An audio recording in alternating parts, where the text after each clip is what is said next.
الرحمن الرحیم۔ صحیح بخاری حدیث نمبر 676۔ حکم بن عتبہ نے ابراہیم نخعی سے بیان کیا، انہوں نے اسود بن یزید سے، انہوں نے کہا کہ میں نے حضرت عائشہ رضی اللہ تعالی عنہا سے پوچھا کہ رسول کریم صلی اللہ علیہ وسلم اپنے گھر میں کیا کیا کرتے تھے۔ آپ نے بتلایا کہ حضور صلی اللہ علیہ وسلم اپنے گھر کے کام کاج یعنی اپنے گھر والیوں کی خدمت کیا کرتے تھے، اور جب نماز کا وقت ہوتا فوراً کام کاج چھوڑ کر نماز کے لیے چلے جاتے تھے۔ صحیح بخاری حدیث نمبر 677۔ ایوب سختیانی نے ابو قلابہ عبداللہ بن زید سے بیان کیا، انہوں نے کہا کہ مالک بن حویرث صحابی ایک مرتبہ ہماری اس مسجد میں تشریف لائے اور فرمایا کہ تم لوگوں کو نماز پڑھاؤں گا، اور میری نیت نماز پڑھنے کی نہیں ہے، میرا مقصد صرف یہ ہے کہ تمہیں نماز کا وہ طریق سکھا دوں جس طریقے سے نبی صلی اللہ علیہ وسلم نماز پڑھا کرتے تھے۔ میں نے ابو قلابہ سے پوچھا کہ انہوں نے کس طرح نماز پڑھی تھی، انہوں نے بتلایا کہ ہمارے شیخ عمر بن سلمہ کی طرح۔ شیخ جب سجدے سے سر اٹھاتے تو ذرا بیٹھ جاتے پھر کھڑے ہوتے۔ صحیح بخاری حدیث نمبر 678۔ ابو موسیٰ اشعری رضی اللہ تعالیٰ عنہ سے روایت ہے، آپ نے فرمایا کہ نبی کریم صلی اللہ علیہ وسلم بیمار ہوئے، اور جب بیماری شدت اختیار کر گئی تو آپ نے فرمایا کہ ابو بکر رضی اللہ تعالیٰ عنہ سے کہو کہ وہ لوگوں کو نماز پڑھائیں۔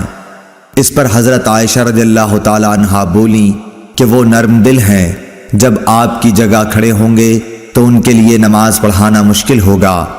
آپ نے پھر فرمایا کہ ابو بکر سے کہو کہ وہ نماز پڑھائیں۔ حضرت عائشہ رضی اللہ تعالیٰ عنہا نے پھر وہی بات کہی۔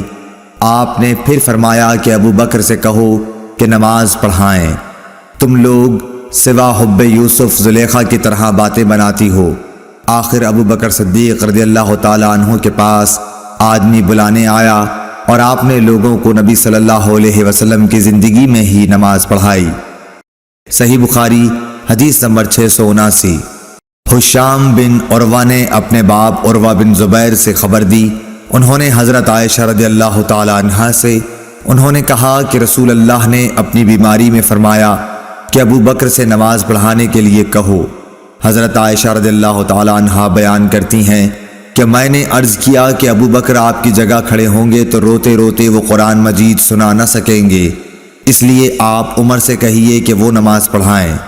آپ فرماتی تھیں کہ میں نے حفصہ رضی اللہ تعالی عنہا سے کہا کہ وہ بھی کہیں کہ اگر ابو بکر آپ کی جگہ کھڑے ہوئے تو روتے روتے لوگوں کو قرآن سنا نہ سکیں گے، اس لیے عمر سے کہیے کہ وہ نماز پڑھائیں۔